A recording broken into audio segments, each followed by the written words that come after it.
Welcome to part 5 of our live training session here with our RB25 Swap 240SX. In our last video, we completed the wide open throttle tuning process off the wastegate spring pressure level, which was around 12-13 pounds of boost. This video, we're going to be focusing on doing the closed loop boost control tuning routine. So we're actually going to be turning up the boost, learning how to integrate that to the link so the closed loop operation will have proportional and integral and derivative type gains and control. So when we give the link a target boost, it's going to be hitting that target, and the link can use feedback over time to be able to adjust the boost to the target if we're over or undershooting that boost. This is especially important so you have accurate boost control in all types of weather or elevation changes and conditions. We have a lot to cover. Let's jump into our video so we can check out working with our closed loop boost control. Welcome back to our live training session here with our RB25 Swap 240SX. Now, in the last video, we started the full throttle calibration process. We completed everything off the wastegate spring level.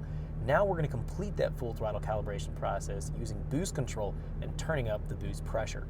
We were able to achieve about 390 horsepower and 300 pound-feet of torque. We can take a look at our dyno graph and we can see that the torque curve is nice and flat. The power is climbing right up until red line. Now, this is a stock RB25, so I don't want to rev it too high. I'm revving it to about 71, 7200 on the dyno just to keep things conservative and keep things safe. So what we're going to be focusing on is doing fuel, spark tuning, as well as boost control, because these all go hand in hand as we raise our boost level beyond of where we've tuned it at right now, which is about 190, 200 kPa, about 13, 14 pounds of boost. We started going higher and higher in boost. We will need to revisit what is going on with the fuel and spark timing within our fuel and spark timing tables. So this is going to be a multi-part process. The first thing I want to focus on is jumping into the boost control tables and starting to enable this and starting to work with the boost control and getting it set up. There's very specific things that we need to pay attention to in order to make sure that the closed loop boost control will work. Now, you certainly could tune this in open loop boost control, but the link works extremely well with closed loop control, so might as well take advantage of it. If you know exactly what to look for and what to change, it'll work exactly how you'd expect. Let's jump in and take a look at that. So right now I am in my fuel page. I'm going to go over here into the CL boost or closed loop boost. If we actually go here and take a look within our window here in our time plot, this is the last pull from the previous video. We were seeing here and we're plotting everything in the time plot window. We're finding that engine speed here is in the blue, the yellow here is our map pressure. We're finding that the boost pressure here, the map pressure, is holding about 190 kPa. That's where we're at off the wastegate spring. So we're going to be going above that.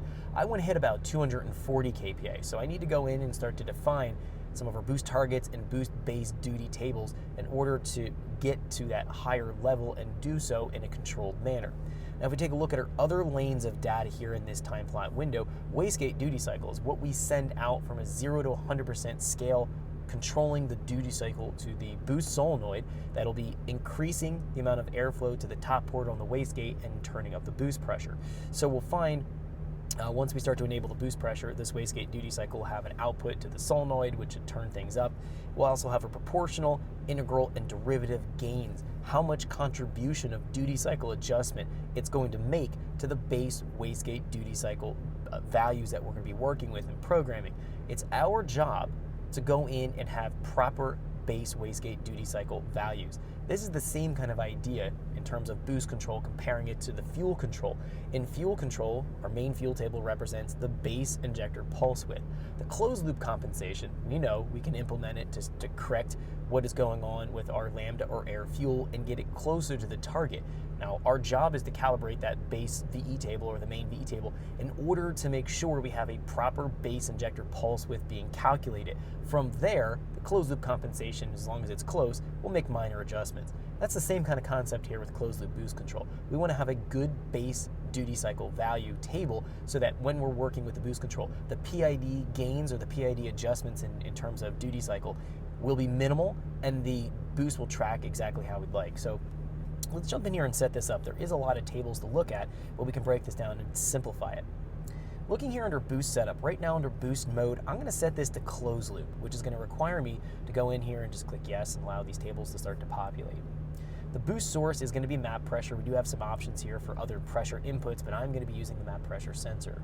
The boost output is going to be our aux1. That's what's set to the default output to control the boost solenoid on an RB25 using this plug-and-play box. I've confirmed that taking a look at the PDF sheet from Link for this plug-and-play box, and it showed that aux1 was in fact the duty cycle, or the output to the control the boost control solenoid, and that's going to be that stock configuration. That's just where this boost control solenoid has been wired into. So we're going to be using aux1. We can do a test just to confirm that it actually works. If I turn this to the on pulse width modulate it, it's probably hard to hear, but I can hear the boost control solenoid clicking in the engine bay. So I know it works. We don't have to go through and verify any further. The activation state is low. It's sending a pulse width modulated output in the low side state, or we're sending a ground pulse to the solenoid, so that's fine. One leg of the solenoid is wired to a 12 volt key on source. The other leg is wired to aux1, and it's set. Thanks for checking out our teaser clip. If you want to see the rest of this video and more than 500 hours of current EFI training we have to offer, make sure you click right here. If you want to go and check out more teaser clips from this training course, click here, and you don't want to miss any of the videos we're going to be releasing on this channel, so make sure you subscribe and click here. Thanks for watching, and I'll see you guys later.